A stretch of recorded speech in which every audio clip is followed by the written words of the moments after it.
Take it away. Mahalo, mahalo. Aloha mai kako, everyone.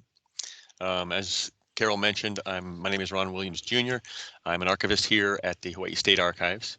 My background is in history. My PhD is in Hawaiian history and Hawaiian language resources. I'm really excited to be here today, and I'm thankful for you folks joining us. There is so much. I mean, that's kind of my refrain all the time to my friends and colleagues and everyone I see. There's so much material, and there's so many voices, and there's so many incredible things that are rarely accessed. The key to affecting the future and changing history is giving people access to that stuff and having people actually use that, right? So it's not just your students; it's the students' families and teachers and administration and so forth. So I appreciate you guys being here. Let's get straight into it. I'm going to share my screen. Um, there we go. And I've got a PowerPoint that I'm going to be working from. I'm going to be jumping to the web a few times, and that hopefully that goes flawlessly. We'll see. So, Vaihona Palapala Aupuni Okamoko Aina Hawaiʻi, the Hawaii State Archives. One thing that I'm going to talk about in just a few minutes is our dual lingual language policy. I'm really proud of the fact that the Hawaii State Archives, I think, is leading the state in using both languages, respecting both languages, giving access to both languages, and so forth. And I'll talk a little bit about how we do that. Hopefully, at the end of the talk, there's plenty of questions. That's the good part because that helps me know what you guys are interested in. Let's get started. Navigating online collections and resources. I've just put down a few things that I pulled out today to give you an example. On the far left, my far left, I imagine it's your far left, is one of the glass plate negatives of Emma Navahio Kalanio Pu'u. We have a collection of about 22,000, I believe, glass plate negatives. The vast majority of them were purchased from W. W. Williams, who was a photographer in Hawaii, in the Hawaiian Kingdom in the 1870s, 80s, and 90s. He was known as the photographer to the Ali'i because he basically did all the headshots and the portraits for the mo'i. So we've got those glass plate negatives, and if you've never accessed a glass plate negative, the images are incredible. The detail that you can get, because that negative doesn't degrade much. So the details you can get, at a large size are pretty incredible. We've scanned those glass plate negatives and they are up online to download for free and access. So that's an example of one of the collections I'm maybe talking about. Next to it is the Royal Order Kamehameha. At the Hawaii State Archives, we also have an artifacts collection. So we do have manuscript collections, we do have government documents, but we also do have an artifacts collection. And those are things owned by the public, right? And I'll explain that a little more also. The difference between a public archive and a private archive. Okay. Next to that, Leka o Nali'i. So we do have manuscript materials. We do have letters, whether they're government letters or whether they're private letters, stretching back into the early 19th century, very early 19th century. And so we'll talk about that a little bit. We have Halinau'a. We have this pamphlet you see. We also do have a library here, a library collection. The difference obviously being archives are primary sources. Libraries are, have most of our published material, our secondary sources. Okay. And then at the end there, I saw that today and I thought that was so cool. It's the Lahaina Luna um, music book or music script. Pardon me. So that's I included that. So Kawaihona Palapala Aupuni o Kamoku Aina Hawaiʻi as a public archive. Now I want to be really clear because I did this a few years ago and got slack for it. I'm not saying better or worse. I'm not saying one's good and one's not good. It's not a judgment call. There's a specific difference between public archives and private archives. It's important to know and know about, and so that's why I'm bringing it up, and we'll talk a little bit about it here. So in private archives are the Hawaiian Historical Society, Hawaiian Mission Children's Museum, Bishop Museum, and so forth. And there's thousands of those throughout Hawaii, throughout America, Latin America, and so forth. Their first thing that's important to know about them is the collection is privately owned, obviously. So they own those materials, which means that they can sell or deaccession any part of or all of the collection. Doesn't often happen, but it absolutely does happen. If they need money, if they're not raising funds enough. There's been controversies about archives in New England that have sold, treasured materials so that they could, raise funds to keep going and so forth. So they're allowed to sell or deaccession any part or all of the collection. They set their own research hours. As you know here, and probably, COVID was one of the biggest factors that really hurt. But even besides that, before COVID, sometimes the hours of private archives are really, really slim. Open twice a week, for a few hours and so forth. And that's understandable. Like, again, I'm not saying there's something wrong with that. They're running on private funds. They're doing an incredible job of taking care of the materials that they have and so forth. They also can allow or deny access. So at a private archive, when you go into Bishop Museum, they don't have to, you could request material and they don't have to show it to you. Now, 99.9% of the time they're going to, but they don't have to. And there's instances when they will tell somebody, you cannot have access to that, or even access to the archives. And again, there's reasons behind that, but basically they're allowed to deny access. And a final point, fees set by the market. So if it's going to cost you $40 to have a color scan of something, they make the fees. Again, the fees are set by the market. Like, what does it cost us? Okay. Now, the difference between that private archive and a public archive are these. Number one, the collection is owned by the public here, right? And when I say the public, I mean the public, whether it's the state of Hawaii or the people in Hawaii or the larger public, because, anyone who has a government issued ID is allowed into the Hawaii State Archives.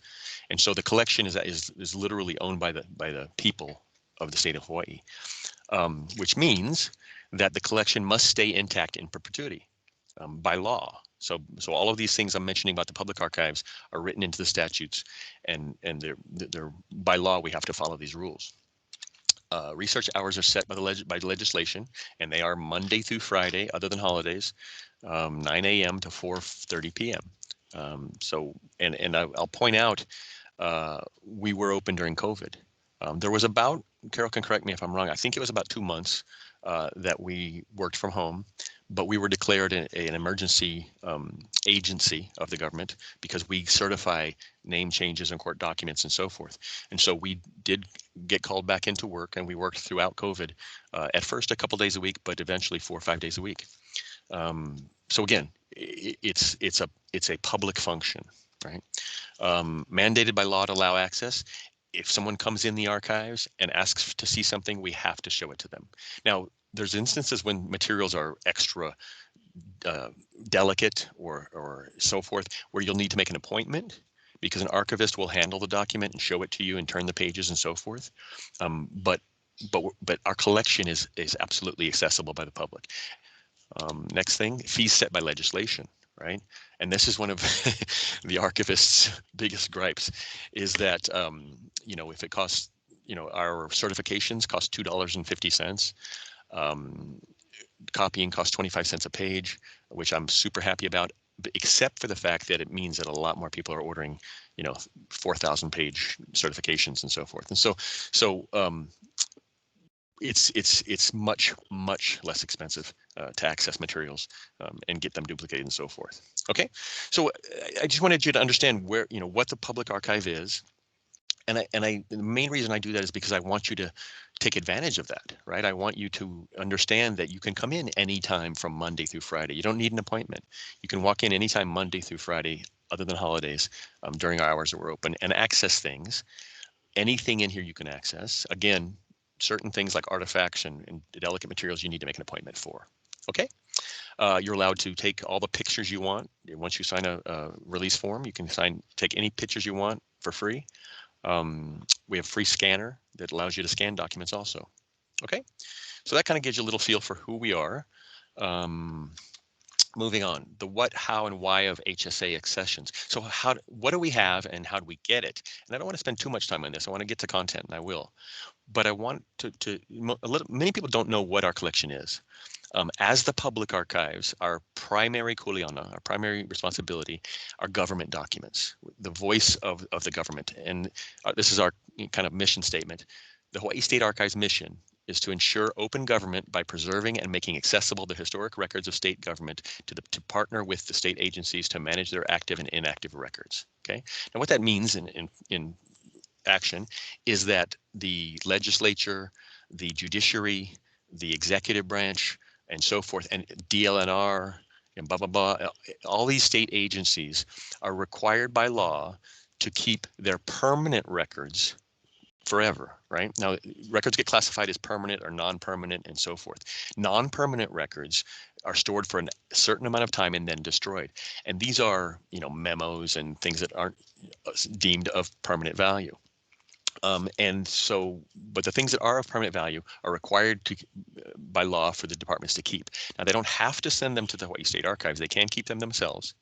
But most folks don't have the proper material care, the proper warehouse and so forth. So they do send them to us. So legislature, judiciary, court cases, Department of Health, all these different departments, the Hawaii Film Office are sending us their records, and we're creating finding aids for them and making them accessible to the public. Okay, so that's the government doc part of our collection. We also have manuscript collections, and again, these aren't our primary kuleana, but we do accept them, and so we do have private manuscript collections from folks like Lauren Thurston, Sanford Dole, many others who have given us their collections over time, and the public can access those things also. Okay, so you have the Gov Docs, you have the manuscript collections, and then we also have photograph collection, we have our artifacts and so forth.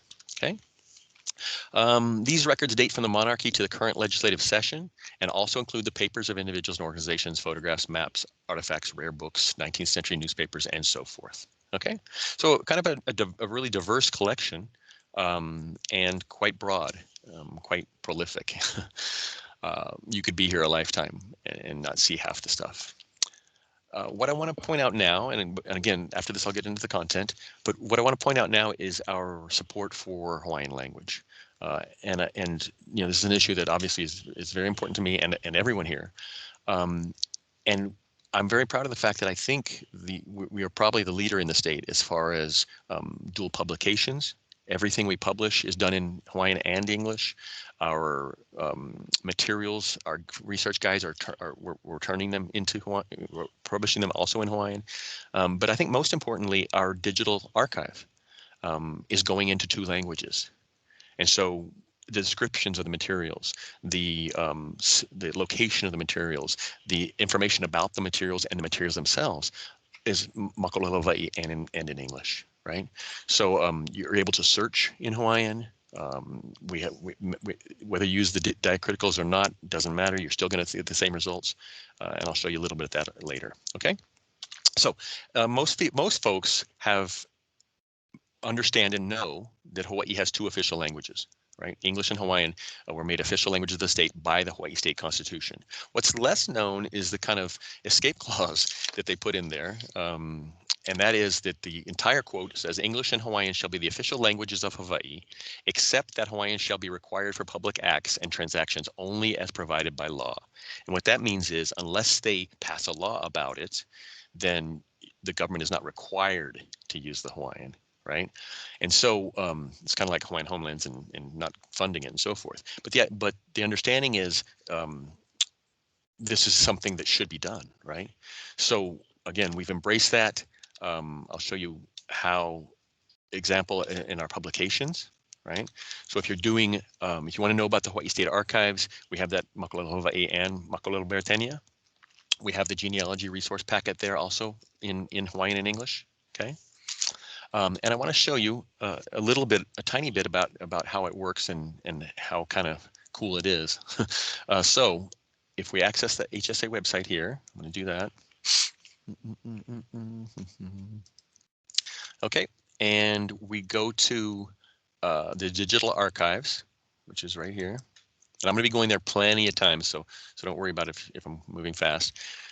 You see your flag up here on the far right, the American flag and Olelo Hawaii. So you can switch it over to Olelo Hawaii, and all of your instructions come Makololo Hawaii, right? And so we're going to go in here and search for something. Let's search for Eliu o Kalani. and we have her papers, right? And again, whether it's the box, whether it's, you know, certain things are transcribed. Now, I want to point out, this is a work in progress. There's literally tens of millions probably of documents, and so and materials, and so we're working on, you know, I don't know what percentage we're at now, but it's a process where we're turning all that English also into Hawaiian. So you'll see things like these folders here have been translated, right? The folder names. Now we go into it further, and those have also, right? So again, you could immerse yourself in the Hawaiian language version of our digital archives and be no less for the wear, right? And see nothing that less than anyone else would see. Now the documents themselves, these ones, some of them are Makolohala Hawaiʻi, some of them are English. Many of the documents have been translated by Jason, and their translations are offered.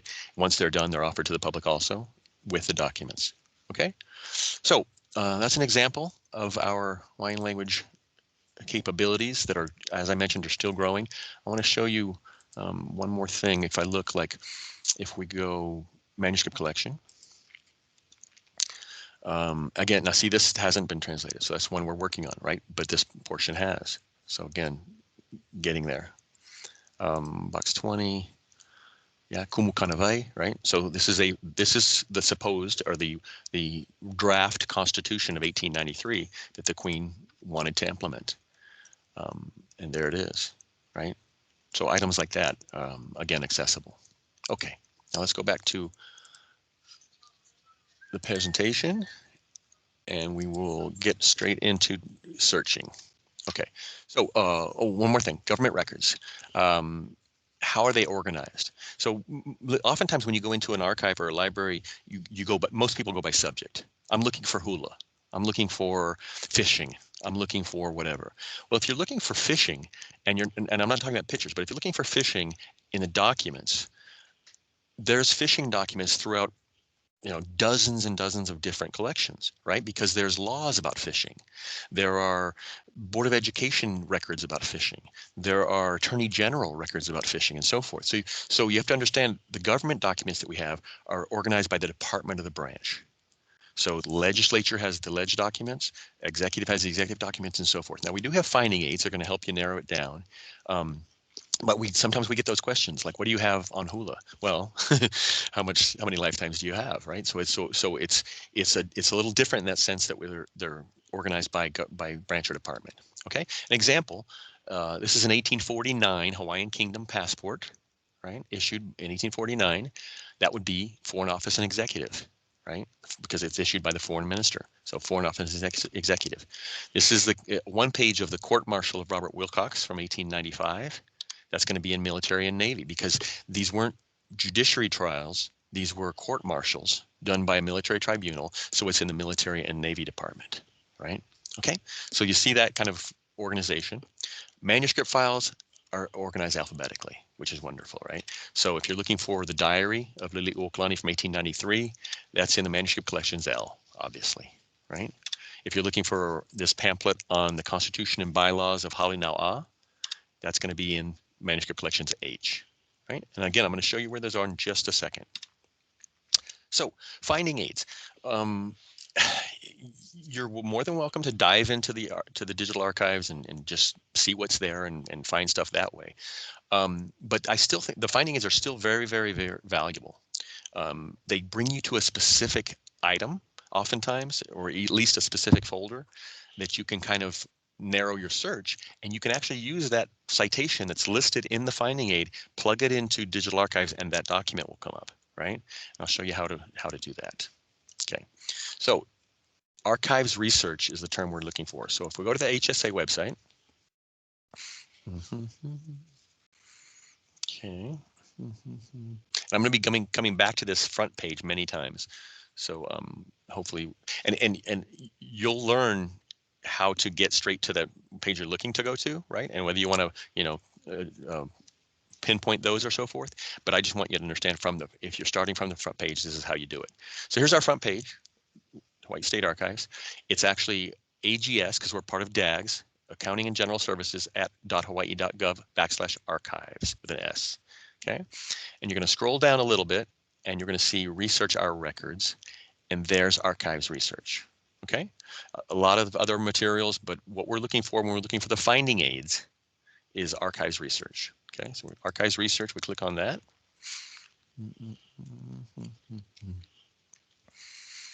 And hopefully your internet is faster than the States.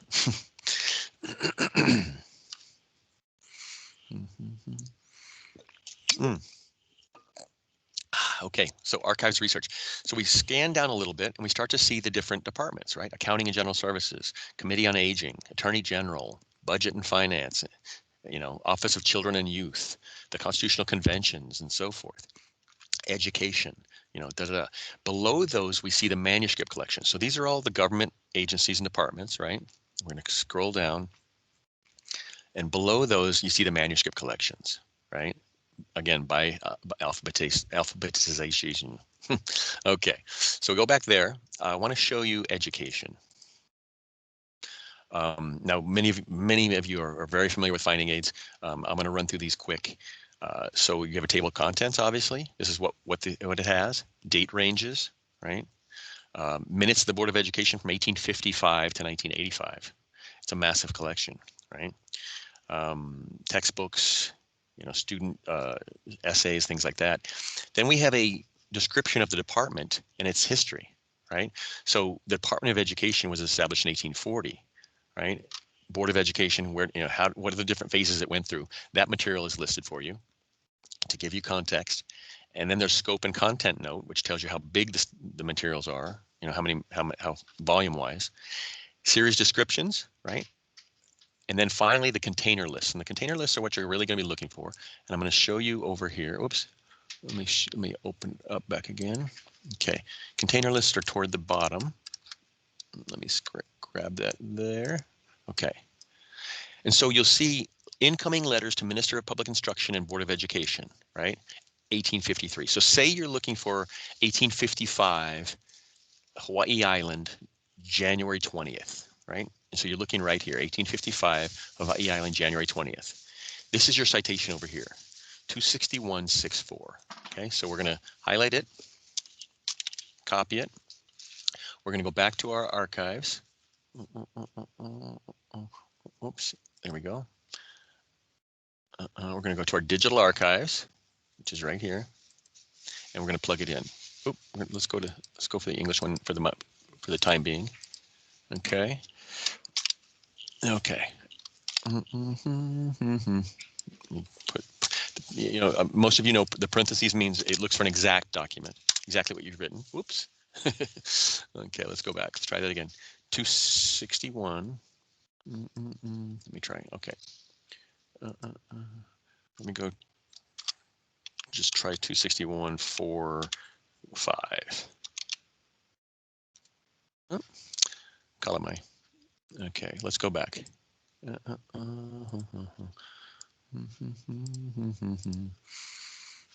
Okay.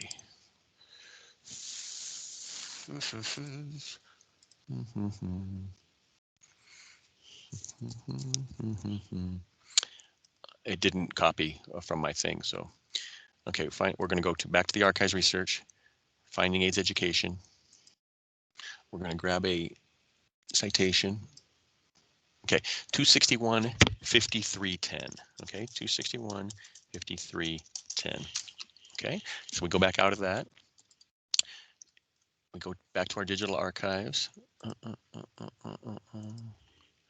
And we publish, or we punch in 261-53-10.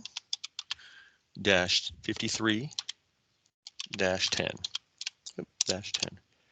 Boom. Okay. Okay. I don't know why it's not working. Let's try it one more without the things. 261-53-10. Okay. So it was working in my test. I'm not sure exactly why it's not working at the moment, but you're able to do that. Okay, I promise. So those finding aids are those citations that you get from the finding aids. Whether you're in person or whether you're using the digital archives, we'll call up that material. Okay, promise. Okay, so let's go to the next one. There we go. Now, if you're doing a general search, you don't know a specific thing you're looking for. You're looking more topic-wise. You can do that through the archives. Let's do Kamehameha schools, right? So we're going to go to the HSA website once again. Okay, we're going to scroll down to digital archives, right there, digital archives, and we're just going to search for Kamehameha schools.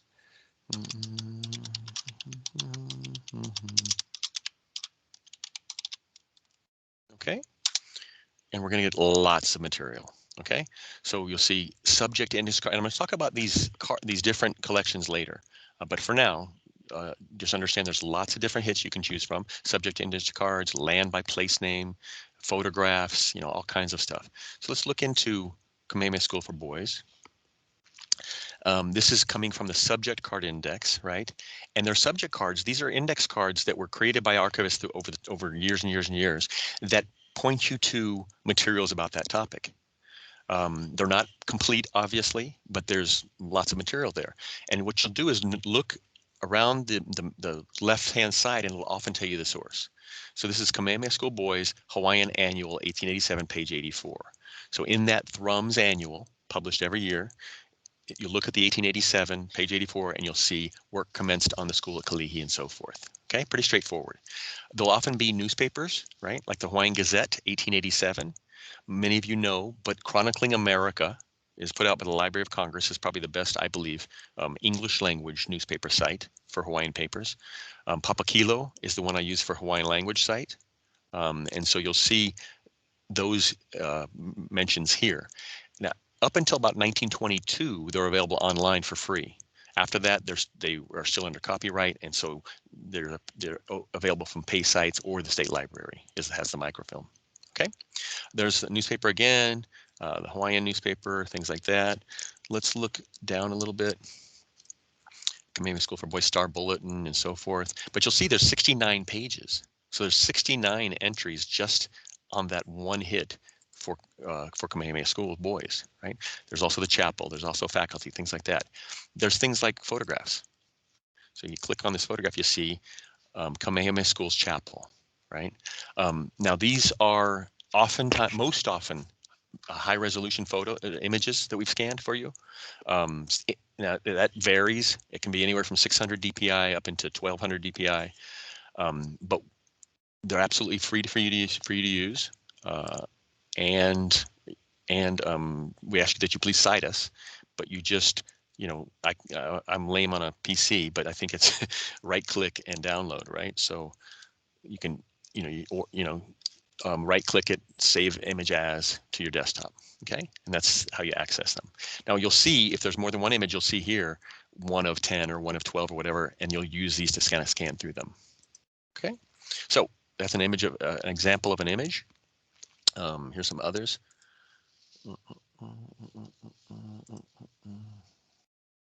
Okay, Kamehameha School for Boys. This is your citation number right here, your reference number, right? So if you're citing it or you want to come back to it another time on the internet, here's your reference number, okay? And there's that. Very cool. Okay, so that's that. That's a kind of a general search. Now let me show you a more specific search. Passenger manifests. So oops, sorry. So if we go into passenger manifests, so now we know what we're looking for, and we're looking for kind of a certain type of document, which is passenger manifests. Now these are the lists of everyone on board the ships as they were leaving and arriving in Hawaii, right? A very important resource. So we're going to go to the collection that it's under. Now we think about what branch of government that's under, and maybe I didn't know it started, but it's Collector General of Customs, right? So the Collector General of Customs ran the harbors. We click there, we see records of passenger arrivals and departures, and we see Seamen's records. If we click on the passenger arrivals and departures, you'll see them listed here chronologically, right? You click on one of those and it'll bring up the microfilm. Now this is an important part of the search here, is understanding that what you see now up top there is just the top, right? If you download it here, you're just going to get that picture, right? What you want to do is scroll down and you'll see the actual microfilm second, right? There's 1,275 pages. And if you look at the actual pages, again, people who were on board that ship, as it left or as it arrived in Honolulu Harbor. You can download by clicking the original document PDF to your desktop, and that it's a lot easier to search that way. Now, some of the documents are OCR'd, so you'll be able to name scan them, not these, word search them. But if you download it to your desk through this way, then you can print it or save it or however you'd like. Okay, so passenger lists and so forth from Tahiti, right? So really valuable information accessible there. I wanted to show you once the passenger manifests finish, then you'll see right here, you'll see passenger manifest indexes, right? Also snuck in there right there is Chinese labor permits. And so the indexes look like this.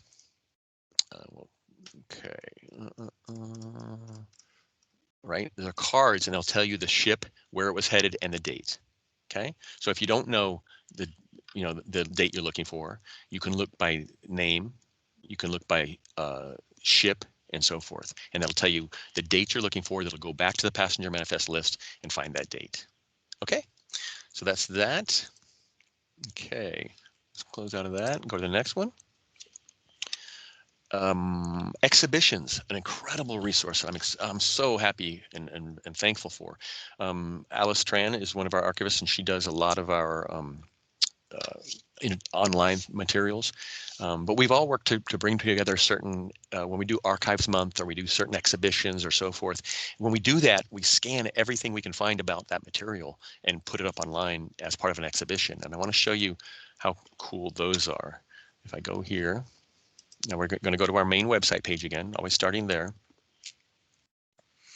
Okay, and if you look over here on the right, you'll see online exhibitions. Now remember, digital archives is down below, right there. Over on the right here is archives or online exhibitions. So click that. And we've got quite a few now. And I want to show you a couple in particular. If you click on the Queen Liliuokalani photograph exhibition, we've got uploaded for you at high resolution. And again, at high resolution, every image we have of the Queen, and there's over 120. So these are kind of just picked out ones for the exhibition. But if you look here, you'll see the dates, right? Liliuokalani 1890s. Click on that. It's going to take a minute to load because they're big pictures, right? And you'll see that we've got a cropped version. We've got the original TIFF, which is the highest kind of resolution one you can get, and then the reverse side, right? So the back. One instance that I thank Adam for, starting in these processes 5 or 6 years ago, was that we scan the front and back of every document, every picture we scan, because then you know whether or not there was information on back. Some people would say, oh yeah, on the back of that it really said this and so forth. Well, here's proof. Here's the actual document front and back, and the actual photo front and back. Okay, so those images you can download, and again, you're welcome to use. I'll talk about citations and credits and things like that at the end, and copyright. Okay, so there's that collection. If we want to see another really cool one, let's go to, as a teachers, you may be teaching about La Hoʻihoʻiʻea, right? So if we click on that exhibition, you'll see links to some of the documents here. It's Makolelo Beretania, Makolelo Hawaiʻi, Ma'anei. And again, the links. And then down here, letters from Mo'i Kamehameha III to Richard Charlton, testimony from Richard Charlton, articles of restoration, restoration anthem, and so forth. And if you look at that, that's a really cool one. Let's click on that one. You're going to click on that one. Restoration anthem. I want to download the file. And you'll see Mele Hoʻihonu Hoʻihoana. Okay, so here's this anthem, this restoration anthem, written on 31st of July 1843. So the day of the restoration, you have this anthem written. You have the high resolution scan to download and use as you like. You'll see the color bar over here. Those were done because we're trying to hit the highest resolution possible and show you that the proof of that. So the color bar is included so you can see the versions of it as it went through time, make sure that it's still the same original and so forth. So there's a really intricate, far beyond my capacity to understand, way that the National Archives sets the standard and the bar. And all I know is that this is the highest resolution you can get, and this is the way to prove it. Okay.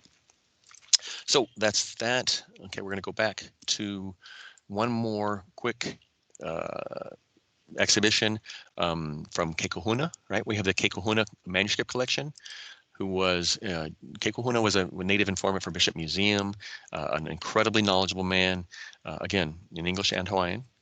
And the material is really fascinating. Hula, chants, poems, music and songs, notes on Aloha Oi. So let's click on that. Look at that. You'll see the folder. And this so he writes all about the song Aloha Oi, dedicates his analysis and translation to the Queen. And you see that here, right? Biographical notes. Aloha Oi, farewell to thee, respectfully dedicated to Her Royal Majesty Queen Liliuokalani. And he talks about in detail what he believes, every line means and so forth. So again, just really interesting material. Emerson collection of hula and so forth. Okay, so those exhibitions are there always. To give you another idea, there's Liliuokalani materials, Chants and Mele manuscript collection, Kuhio, Theodore Kelsey. It's just some Henry Berger, the 1894 Constitutional Convention. Just some amazing documents. Okay, so that's online exhibitions. Going back to our presentation. Indexes. Now we've got several different types of indexes. These are created by the Hawaii State Archives and help you kind of get closer to your material. The subject card index is like it sounds, it's about subjects. So if we are looking for stuff about schools as a subject, we go to subject card index. Pardon me. Back to our digital archives here. We're going to type in, and hopefully my search will work this time. Subject card index. There it is. Okay, subject card index. And so it's alphabetical, right? And so whether you're looking for fishing or dogs or, Japanese or whatever you're looking for as a subject, they're listed there. You can search for the specific item up on the search bar. And so we'll do that. We'll do schools. And we see school statistics, school land, school papers, blah, blah, blah, blah, blah, blah. If you want to look at, if you're looking for Ahui Mano school, right, Ahui Mano, you see there's one card. You can tell, sometimes it'll be many, 20 or 30 or 100 or so forth. But there's one card for this one here. Now, to give you an idea of how you trace these, because ones I showed you before were newspapers and journals and things like that. The government department is listed right here. So this is an Interior Department document, right? In a report by the Survey General, including a list of right? To Ahimai School. So it's a report of the Surveyor General, right? In the Interior Department. So you'll go to the finding aid for the Interior Department and you'll look for this date, and that'll lead you towards the citation. It'll lead you to the actual document. Okay. So these indexes, again, the government department is usually listed over here if it's not a newspaper or it's not a picture, photograph, or so forth. And you'll go to that finding aid. This leads you to the finding aid, which leads you to a citation to plug in. Okay, and remembering that not everything, not half our collection is online, right? So, so the stuff that's online, you can access it that way. If it's not online, you can also come to visit us. Okay, so that's that. The next index is the name card index. William Brewster Olison. Let's check out William. If we click the name index card. Okay, and we go name index cards. Oops. Cards. Okay. You'll see there's different types of name index cards. There's the land place cards and other ones. If we go here, I'm gonna go. There's our main site. Okay, so name index cards are here. ABC, alphabetical, just like the last one. We know a specific guy we're looking for, so let's punch in William Brewster Olison. Okay, William Brewster Olison. There's no way. Again, okay, let's go back. Let's just do Olison. I literally did this about an hour ago. Okay, there we go. There he is. For some reason, it didn't bring it up with his whole name. But here's the name index card for Olison, William Brewster. We're going to click it. Looks like there's 9 hits. We're going to, and we'll see what types of materials they are. The Friend is the missionary magazine that came out once a month. There's an article on him there. This looks like a published material in our library, History of Hawaiʻi Church, right? Written by him. Hawaiian Officials Abroad. So this is in our FONEX collection. He talks about the Hawaiian situation. He's writing to L.A. Thurston, Lauren Thurston. Hawaiian Officials Abroad, Washington. Glad he's adopting a policy of silence regarding Gresham's policy. Appointment with Senator Hoare. Views on annexation. Blah, blah, blah. Hawaiian Officials Abroad. Again, has been working for annexation. Quotes letter of Sereno Bishop. Re-Council Mills. Re-annexation. Opinions of Lyon Abbott and Sinclair. Hawaiian Officials Abroad. So all of these ones here, these 4 in a row, are from the Hawaiian Officials Abroad, which is the Foreign Office and Executive Collection. You'd go to that finding aid, you'd look for Hawaiian Officials Abroad, you'd look for the date, and that would give you the reference number. Okay. More Soper collection. So you see something like this, you know, Li'ukalani collection, Soper collection, Dole collection. Those are the manuscript collections. So manuscript finding aid for the Soper collection, find the reference and so forth. Now this is giving you the actual citation here, volume 2, doc 11, but just to make sure, you go back to the reference to finding aids. Okay, Interior Department, again, Interior Collection. Okay, so that's a specific name card index that we have. Those are the 2 of the index of the 4 indexes. The third one is we had physical, we still have them, land cards that were the same type of thing. Somebody who owned land, somebody who leased land, was involved in any way with the government with land, or land by place name, right? And so the first one I'm going to show you is land by place name. So we'll try Kapalama. So land by place name card index. So we're going to go land by place name card index. And it works. Land by place name card index. Again, alphabetical. We could go to K, and I should probably show you that. If you go to K, and you're looking for Kapalama, it's going to start at the very beginning, and they're very much mostly alphabetical. So you're going to, you would jump. There's 581, so you jump somewhere to like 200 and see what that is.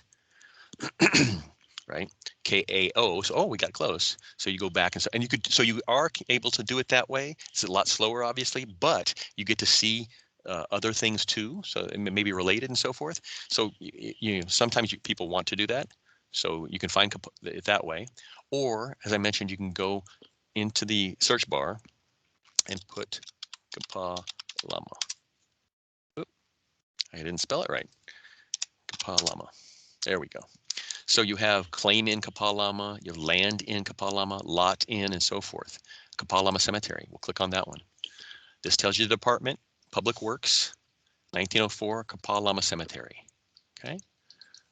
So again, another resource, another collection to find stuff in. So that's our land by place name. You can do Manoa, you can do Oahu, you can do large or small divisions of land. And again, remember that these aren't complete by any stretch of the imagination. There's 90% of the documents aren't listed in cards, but these are helpful. Okay, so we're going to click out of that one and go to our last index. Oops, sorry, clicked the wrong button. There we go, land by entity. So there's land by place, right, by place name, and then land by entity. And when we say entity, we mean person or institution. Right? So if it's Charles Reed Bishop, if it's Kamehameha Schools, if it's so-and-so church, they're going to be in that land by entity card index. I want to make a point, and I just discovered this when I was doing the research, when I was working with this a few hours ago.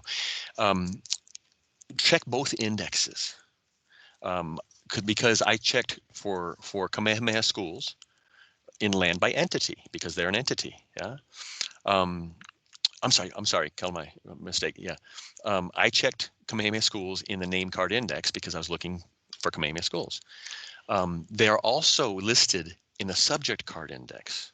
So Kamehameha Schools is a subject, and there were hundreds of hits in that one. right? So just an oddity of the way it's classified. But I just wanted to tell everyone, if you're looking for something, research in both the subject name and both the land and the land by entity. Okay, so if we go by land by entity card index, land by entity card index, we see it right there. It works most of the time, I promise. Alphabetical once again, but we are searching for Charles Reed Bishop. So we're going to say Bishop. Okay. Bernice Pauahi, Charles and Bernice, you know, Bishop Estate, Mr. Bishop. And that's another thing to note. These weren't brought together. So when they, you know, there's so many of them. And so you'll see oftentimes there might be 3 or 4 different cards for what the person you're looking for because they spelled the name differently one time, or they used the Mr. or they didn't use this and so forth. So make sure you look throughout. Yeah. If we go to this Charles and Bernice, we see that there is one card, interior department. So once again, the interior finding aid, original lease on a certain tract of land known as Pio Pio in Waiakea Hilo, Hawaii, together with Fish Pond known as Mohouli and the Kuleana of Halai in Waiakea Hilo, Hawaii. This was Charles Reed Bishop and Bernice to J. Navahi, right? So leased land and Fish Pond to Joseph Navahi. Okay, so that's an example of kind of using our indexes, right? And again, these indexes, these specific indexes are leading you to a finding aid, which leads you to this reference number you're going to need. Okay. Okay. Let's go here. Photograph collection. General collection. So if you go to the general, again, the digital archives. Digital archives.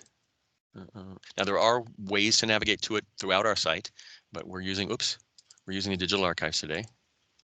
And you'll see I just accidentally clicked digital collections. Digital collections is a site that we're migrating to the digital archives. It's our old one. There are some materials there that are valuable, vital statistics, things like that, probates that aren't yet on the digital archives. So that's why we're still keeping it. Okay, so photograph collection. Okay.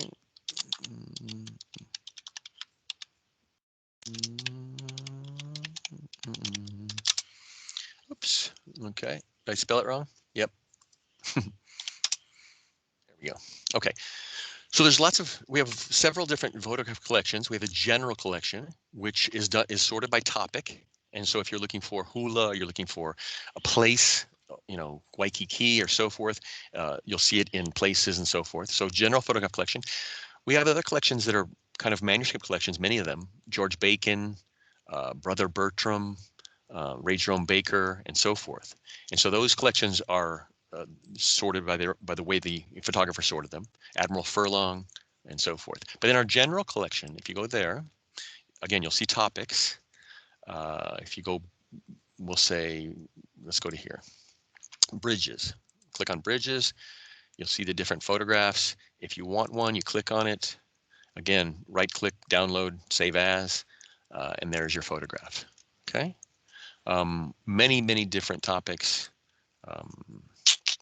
There's one called royalty that's very popular. So if we go to royalty,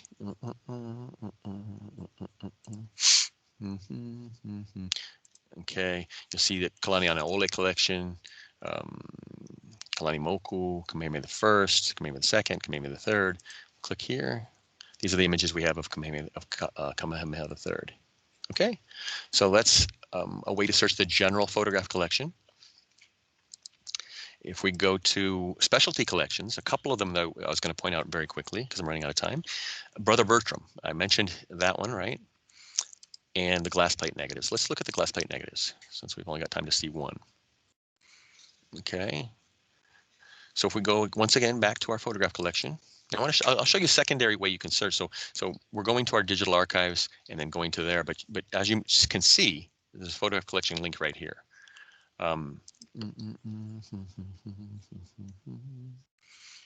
A lot slower, obviously. Okay, and that brings you to a page that's going to lead you to not only the digital archives, but the finding aid for the photographs and some of the exhibitions. Now, again, this is kind of done already on the exhibition page, but it's just a different way to navigate. So if we go back to the digital archives, again, our general photograph collection is the one I just showed you. Glass plate negatives, right? Again, thousands and thousands of incredible glass plate negatives. Look at this. And again, you can zoom in to an incredible degree. Save images. That I'm going to save it to the desktop. Okay. I'm going to go here. Oh, I'm not able to do that. No, okay, never mind. So, I know, but trust you look at them. They're just incredible high resolution photographs. Again, you can print out. I've printed them out, 40 by 60 inches, and they were absolutely crystal clear. So another great resource. Okay, we're moving towards finishing up.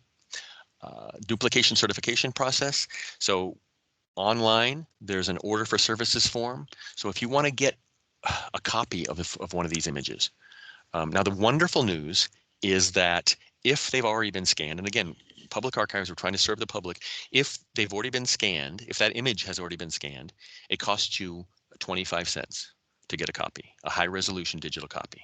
And you'll put in an order, they'll email you the digital file, right? If it hasn't been scanned, then the process of scanning is what we charge for, and it's anywhere from $20 to $40 depending on the high resolution, the color, all that kind of stuff. But once somebody has ordered it, or once it's been scanned by us, then it's only 25 cents. And a lot of those images, like the ones you see online, are all scanned. Now, you can download it from online for free, even saving the 25 cents, right? But again, if somebody wants a copy that's higher resolution, they can order it, things like that. Okay. So order for services form, I'll show you where that is. So this is our front page, right? Remember, front page. If you scroll down, there's our archives research where our finding aids are. There's our digital archives again. And you go to forms, change forms and fees right there. Forms and fees. Okay, order for services form is right there. Okay, scan orders, right? Name record, change of name record forms, order for services. Okay, 25 cents a page, $2.25 per document, and this makes me mad every time I see it. Translators are worth $100 an hour, $150 an hour. But at the Hawaii State Archives, if you want any of the documents that are within our collection translated, it's $17 an hour. There's a waiting list, so I'm going to tell you right now it's not going to be quick, but those services are available. Okay, go back to a couple more slides, I believe. Rights and copyright. So our official word is this: the photograph collection consists. Well, I'll let you read it yourself and see. But what we're saying is that we cannot guarantee you that some of these images from the 1800s, that the photographer's family didn't continue the copyright and so forth and so forth. So that's up to the person using it. Now, in school, obviously, you can use it for fair use and so forth. I'm talking about publishing it in a book or publishing it in a for-profit situation or so forth. We can't guarantee you that the rights haven't been renewed. We don't have the rights to them. And so you don't need to ask our permission to use it. We do ask that you cite us, obviously. But as far as we're concerned, they're public images. You're allowed to use them and so forth. If you're making money off of it, then you need to kind of do some research and see if there's still copyright. Okay, there's that. citing. I'm not going to yell about this. I'm done. You know, I'm resorted to begging of publications and even Kumu to put a full citation on the materials they use, because we get. I can tell you every single day we have folks come in. We had a gentleman yesterday that was looking for documents, and the citation is either wrong or half given, right? It's in this collection. Well, yeah, that collection has 12 million documents. And so that's our job. I don't mind doing that work, but for the person, it takes them 3 weeks to find the material instead of 3 minutes, right? So the adding a citation, adding a full citation is really important and really helpful to your fellow researchers, your fellow students, your fellow teachers, and so forth, okay? And I'll show you if you're wondering how. Most of your teachers, you know this, but if we go to the website, okay, it's actually listed under citing archival sources or archive sources. And basically, you can read through this, but basically what we're asking you to do is go from bigger to smaller and list all the information you have. So you're going to say, you know, series 404, that's the Foreign Office. So you're going to say series 404, box 17, folder 12, right? And it leads that person to the series, to the box, to the folder, and they know where to look inside a single folder, okay? So that's that. I'll quit preaching about that. And there's some way to do photographs and all internet citations and everything. Okay, so we're going to close that up and finish up. Okay, I think that's it. Yep, that's it. I'm going to close this down. I'm going to stop sharing and invite questions. Let me stop sharing. Okay, stop sharing. So for questions, I have allowed everyone to unmute themselves. Try not to like all ask at once. But don't be shy. Yeah, don't be shy. Don't be shy.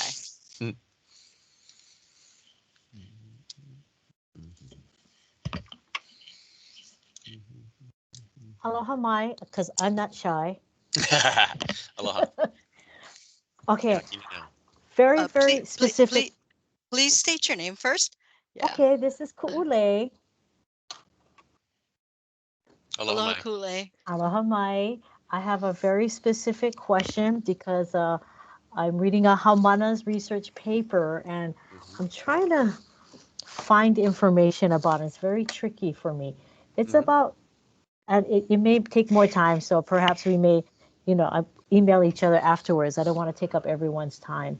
But it's about Kalakawa's Polynesian Confederacy. I've heard about it, but I'm having a hard time finding the Palapala to substantiate it, if Right. it exists, you know. Right. So yes, it does. And so I'm gonna we have time because we allotted almost a half an hour for questions and answers, and I don't know if we're gonna have a ton of them. So I'll kind of walk you through it really quick and show you kind of where I would head. Okay. So if again, I'm gonna share my screen. Okay, I'm gonna go to the digital archives. So she's asking about the 1880s attempt by Kalakaua to create a Polynesian federation. So, you know, many of you have heard and know how forward-thinking he was. He wanted to create basically an EU 150 years before the EU. European nations were pushing through the Pacific and dominating and actually taking property and so forth. And so to push back against that, he wanted to create a Polynesian federation with Samoa, Tonga, Aotearoa, and all of these oceanic countries and places and peoples, and have a common currency, lower trade barriers, you know, and these different things that the EU does now. This was his idea in the 1880s to push back against colonialism and so forth. So we're going to go to the Hawaii State Archives digital things. Many ways you can do this.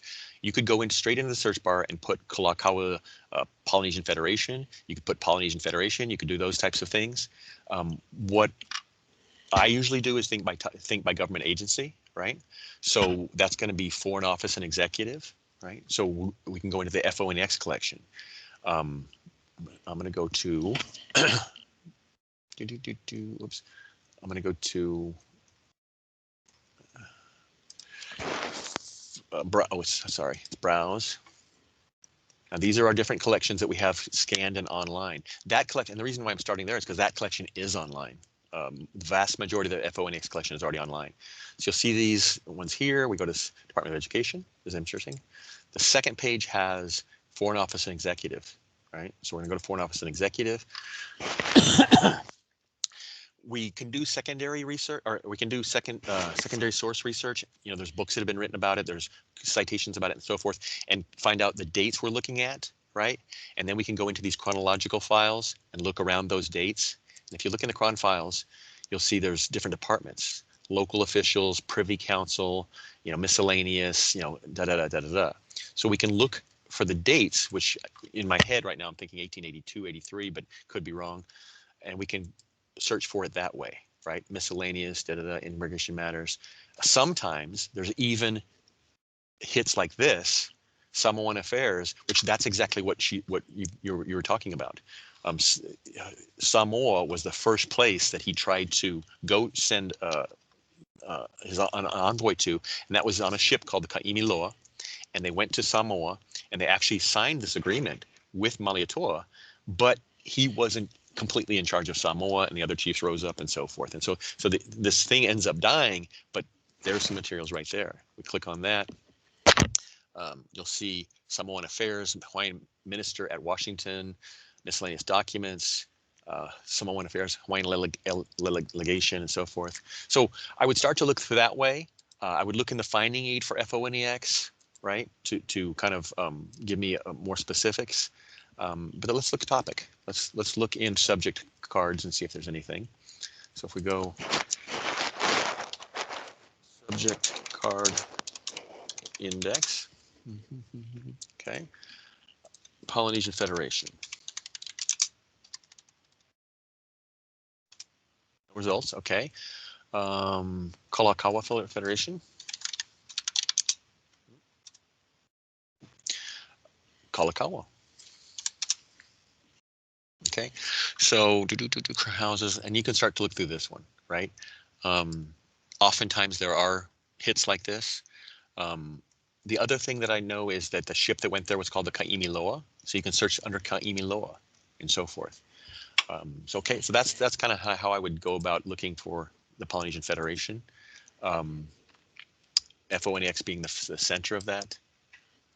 But yes, there's lots of stuff about that. We have a photo album of that delegation arriving in Samoa, and there's hundreds of photographs of the people and the places in Samoa in 1887.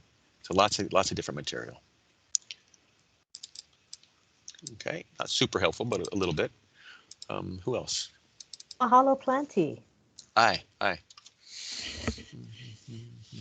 yes, and also I'll mention this because I should, and that is, yes, we part of our job is being reference archivists. So you are absolutely more than welcome to email us, not with an email that says, you know, what do you have on hula, but with a request that we can help you with, and we'll be glad to. You know, we can't do research for folks, obviously, right? We don't have the staff to do research for folks, but we're allowed to spend 10, 15 minutes and help reference questions that come in, direct them towards the sources. So we're if you're a teacher and we're absolutely, would love to help you with some guides towards where you should be looking.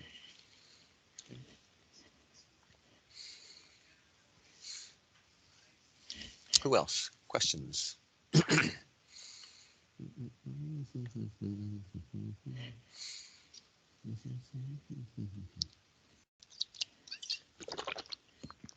Please don't be shy.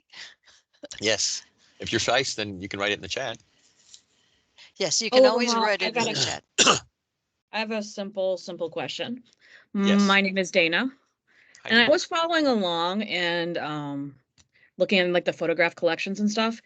I can't seem to find out the dates, like when photographs are taken. Is it hidden somewhere? It's not usually hidden. It's usually not included. So because as opposed to collections coming in that are from photographers and dated, most of the time we get photographs dead, and oftentimes there's nothing on the back. We don't even know who it is, right? So all the information we have has been included in the metadata of that photograph. So let's look really quick. I'll show you an example. Come on. Okay. Digital archives. Photograph collection. Okay. Okay. So here's ELK's photograph collection. We scroll down. Yes, like there's a photograph. There's the back of it. We have no idea when it's from, right? You can look down at this material, and if there has been given us, if we've been given a date, it will be in the description. It'll be in this metadata down here. But yeah, many of the photographs are just photographs we've been handed without the information. That makes sense. Thank you. Let's look at this one. So this is canoes. Yeah, again. All right. So yeah, unfortunately, that's information we don't have. Okay. Anyone else? Questions? Hey, Ron, can you hear me? Yes. Hey, it's Umi. Hey, Umi. Hey, so you said it's 25 cents to get an image, but what if you are publishing? Is there some other fee? No, absolutely not. Again, as a public archives, we don't own the materials. You guys already own the materials. So if you're whether using it for publication, whether using it to I don't want to tell people to do this, but if you're using it for profit, if you're using it to make money, we don't charge you an extra fee or anything because it's not our material. That's why, and that's why, and I want to be really careful about, I'm a 100% supporter of Bernice Pauahi Bishop Museum and the other archives.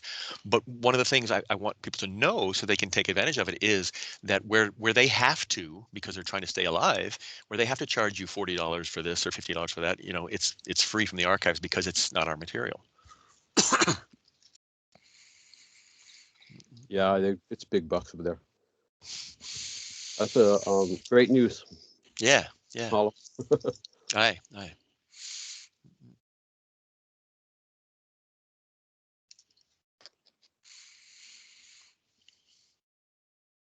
I have 100 questions. How do we cite if no date for source? Undated. Yeah. So if something does not have a date on it, let me see. Then you mark undated, or another version is no date. Yeah. You can now if you have information that leads you to a small number of years. You can also put circa. You can put circa 1870s or circa whatever. Now that's not I'm not saying you can impose that, but if the person has done that on the photograph.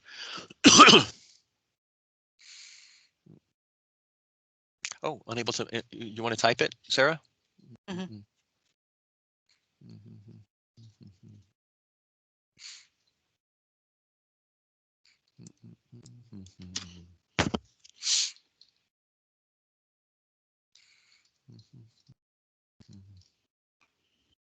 And I would encourage everyone to come into the archives because I'm an old-fashioned researcher and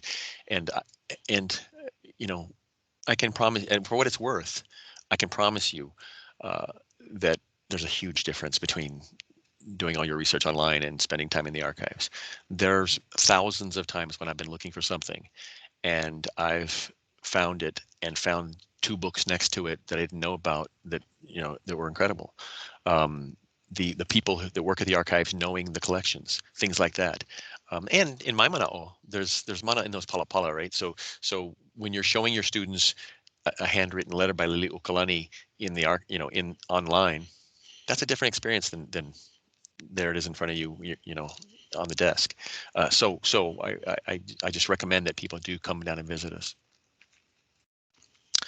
Wondering about maps of Honolulu in the first decades of 20. Okay, maps, great question. So I'll show you those resources. So our maps in our collection are in our library collection. We have a finding aid or a database, a research, I forget what they're called now, where you can, but it's only available here on premises. It's a search engine, and it's only available here on premises for the maps. and for our library catalog, it's called Koha. So if you're here on premises, you can use that. If not, you can, there's a couple of sources I want to show you. One of them that's related to us, but not exactly ours. Okay, if we go to our digital, or if we go to our website, our main website, let me go back. HSA. Okay. And this is a really great site. So here's our main page once again, right? I'm going to go back to home, which brings us to DAGs, right? I said we're part of DAGs. At the bottom of the page, you'll see the archives, which is us. You'll see land survey and you'll see public works. The land survey division has thousands and thousands of maps online digitized for free, and it's really incredible. So if you click land survey, okay, once you come here, you're going to go look for where'd it go? Map search, okay? Map search. That's going to bring you to this page. Registered map index is an index of thousands of maps with map numbers on them. It's a PDF. So you click on that, and there's just map after map after map. You can like by place. Okay, so if you say you're looking Hamakua, here's the Ahupua'a gets sometimes more description and so forth. Here's the date, right? Here's the map number. This is the important part. So say you're looking for this one, and it's map 2720. Okay, go back to the page, plug in 2720, and it should bring up that map. It does. Okay, and so you'll open it up. There it is, right? And it's again, it's already been scanned. It's absolutely free. You can download it and so forth. So lots and lots of maps there. For me, that's one of the best, if not the best, map site. I know there's lots of other private map sites. There's map sites, academic map sites like Avakonahiki that Kumulilikala, Kameilahiva, and others have put up. So there's lots of sites for maps. That land division one I like a lot because they've done a lot of work. There's a lot of maps, and you can search for it that way. Again, our map collection, you can come in and ask us. You can email us. We can't tell you specifically, like, here's 42 maps for this place and that, but we can do a quick search and see if we have some, and if we do, you can come in and look at them and so forth. Also, I should also mention Honolulu in the first decades of the 20th century. Oh, okay. There are fire maps that many people are familiar with. There's two major companies that publish them, and they're literally a map of the entire city, block by block, of every building, because they were for fire insurance purposes. And so you'll see the streets and you'll see the buildings that were there and so forth. So there are fire insurance maps also. A lot of those are available online through the National Archives or the Library of Congress, I believe it is, Library of Congress. And so you can search for DAKIN, DAKIN, fire maps, or what's the other company? Sanborn. Sanborn, right, Sanborn, thank you. You can search for those. Do you know if there was a map with taro fields from that time? Oh, there's lots of maps with taro fields. Lots of maps of, all the original. So here's something, information that's helpful to know about the Hawaii State Archives, is that our archives have the Mahele documents, right? And when I say that, what I mean is those awards of land, those original awards of land, the LCA, the Land Commission Award, the Royal Patent, the testimony to get that, the original claim, all of those documents for the vast majority of them that were issued are at the Hawaii State Archives, and so you can pull those materials. Any sale or transfer of the land after that is held by the Bureau of Conveyances. So those original awards are here, right? The stuff afterwards comes from the Bureau of Conveyances. So yes, oftentimes the awards were 6 acres that includes 4 lo'i, and there's survey notes that we have for many of those, and the survey notes will have a survey or a map or so forth. And so there's those types of things. There's also, lo'i appear on lots of different other type of maps also. Ron, this is Yes. Carol. Yes. The digital collections, what is nice is that there is a full PDF, although it's in black and white, of the Mahele book. Yes. Thank you. Yeah, and actually, I think we're in the process of putting up a color one, right? Correct. But Yeah. so the well, and this isn't. I'm wary of publicizing this, but we have the Kabuke Mahele, the one that Kauikeoli, signed, and the one that people put the information into, and so forth. So, I know Kamana Beamer came to see it, and with his class, and it was just, overwhelming. But yes, the Buke Mahele, the original Buke Mahele we have, and we've digitized that, and that's up online on our website also. Okay.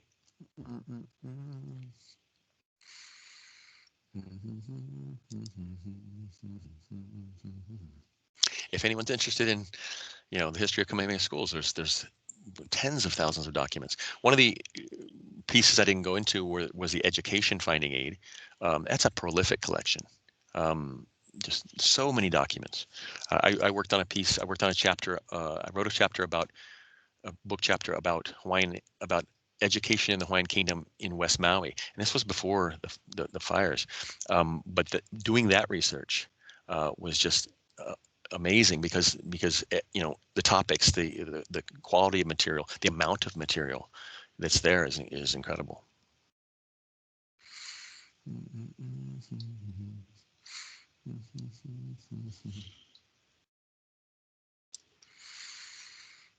While we're waiting for another question, I'm going to show you that because that's something I think you guys might be very interested in. Okay. Carol, can you keep an eye in if a question comes in? Let me know, please. Will do. Thank you. And then, so if we go here, we go to browse.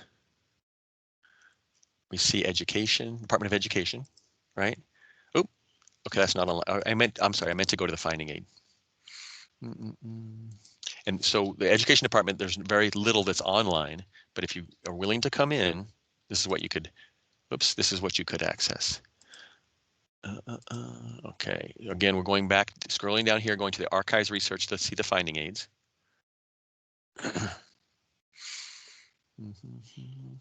Okay, scrolling down, looking for the Department of Education right there, boom. Okay, and I would just want to show you like some containerless examples. Incoming letters to the Minister of Public Instruction and the Board of Education. Every place, all the different years. There are student essays from Lahaina Luna that are incredible. There are textbooks.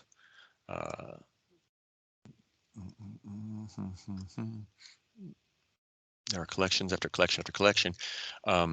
General correspondence by name, right? I know from doing my research, Charles Reed Bishop served as the president of the Board of Education. So his materials are all there. Lindsay, Iaukea, all these people writing about the topic of education and corresponding with the superintendent, Bureau of Education, and these territorial years and so forth.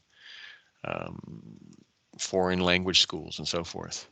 Petitions, parents petitioning to remove a teacher or to bring a school to their property.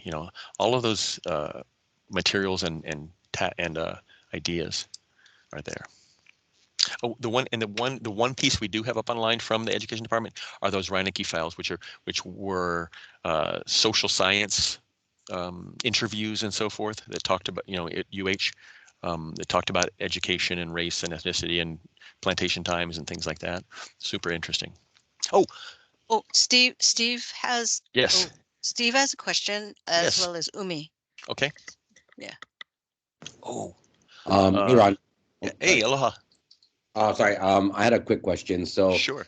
this is kind of a selfish question, but I'm working on a dissertation on early the education in the Hawaiian Kingdom and the intentionality of the ali'i with Dr. Tyra and everything. And anyways, I just kind of looked up, Minister of Public Instruction, and I found like that the card that kind of says, "Oh, see the Polynesian on August 20th, 1853 for a petition of removal of the above official," which I think is very important. That's Richard Armstrong, and I'm like, oh wow, that'll really show. Okay, anyways, so when I went into and I found all the Polynesians the dates between that, like, so the link or the records or whatever above from like 40 to 52 or something. I just downloaded. I just found all the stuff on the Chiefs Children's School, which is great. But then that specific year, it doesn't have. Does that just mean it hasn't been scanned in, or it's not in existence? What year are you looking for? So the Polynesian, August 20th, 1853. So when I went to, I just typed in the Polynesian, the grouping of years before this and after this, I can see all the scanned Polynesians, but so that's I don't. I'm sorry. It is on that website that I mentioned, Chronicling America. Okay. So I'm looking at it right now. Chronicling America has Polynesian there's 1853 on there. Oh, awesome! Thank you so much. Yeah. I don't know. Some sites have it and some don't. I think this is the best site to use. Umi asked about La'aulapa'au. We have some really special stuff I want to show you really quickly. If we go back to, so when Lota Kapawaiva, Kamehameha V, created a Native Hawaiian Board of Health and offered licensing for Kahuna La'aulapa'au, they were required to keep journals of their patients, what medicine was applied, and how it went. And we have some of those journals in the manuscript files. And so again, let's go to our home right here, home page, right? We're looking for the finding aids. So we go to Archives Research, and we scroll down. And I hope I remember the name. I don't. Shoot. But I'm gonna guess K. But anyway, there's 4 or 5 different gentlemen who were Kahuna La'aulapa'au, whose manuscript collection are those books of La'aulapa'au. There's also stuff on Theodore Kelsey's manuscript collection on La'aulapa'au, on Ke Kahuna's collection La'aulapa'au. I would also do a subject index search. So there's a lot of good stuff. Let me see. Kalakaua.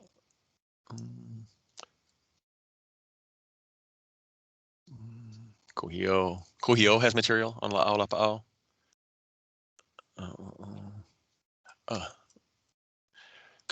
Samuel Kamaka.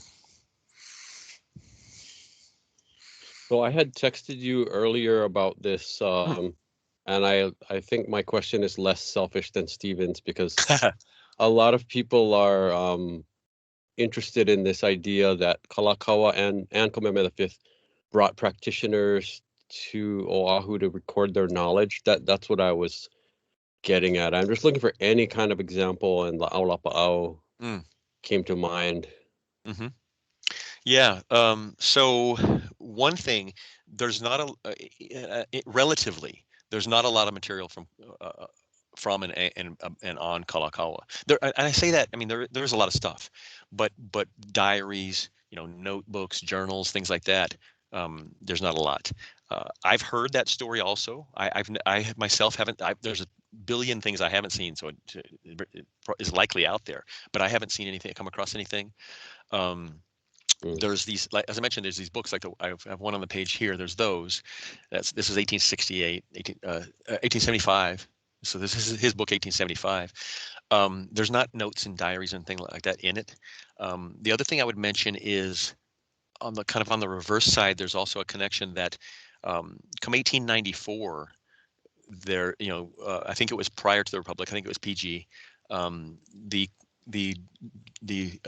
judge in Lahaina, Kaha'oleleo, Daniel Kaha'oleleo, he writes to Judd, who's the Supreme Court justice, and tells him, I've rounded up 23 of the 24 Kahuna La'aulapa'au from West Maui, and told them if they keep practicing, they're going to prison, and they've all signed oaths to quit practicing, things like that. And so you have this kind of suppression of it. There's records of that. There's evidence of that. But yeah, I don't know any specifics about Kalakaua or Lota looking, taking that on as a project. But there very well could be materials here. Yeah. One of those Kahuna would have been my great-great-grandfather. Oh wow! And I have a Kaha'oleleo as a student right now. Oh, yes. He's the same Kaha'olio that we have tons of information about on fishing, right? Puakea wrote a book on Oh yeah. translated book on fishing, but he Right. was he was a staunch annexationist who supported the PG and the Republic. Okay. Stephen Oh. has So a final question. Stephen, did you get your question answered? He has his hand raised. Yeah. Yeah, I'm sorry, I didn't. Oh yes. Okay. I'm sorry. Thank you. Okay. Well, before you close out, I just want to say thank you for everybody coming, and I really appreciate it. Come down to the archives and visit us. Yes, thank you everyone for coming and asking such wonderful questions. Yeah. Thank you, Kumuku'ule, for bringing us together. Oh, mahalo, mahalo. I'm always learning something each and every single day. Okay, Thank you, thank you. And we may hanaho if the group would like to hanaho and maybe get more specific, so we can kuka another time. Okay. Mahalo, and I'll see you Sunday for Aloha mai. class. Okay? Aye. Aloha, mahalo, Carol too. Oh, you're most welcome. Aloha. All right. Mahalo. Okay. We hope. Stop recording. Okay.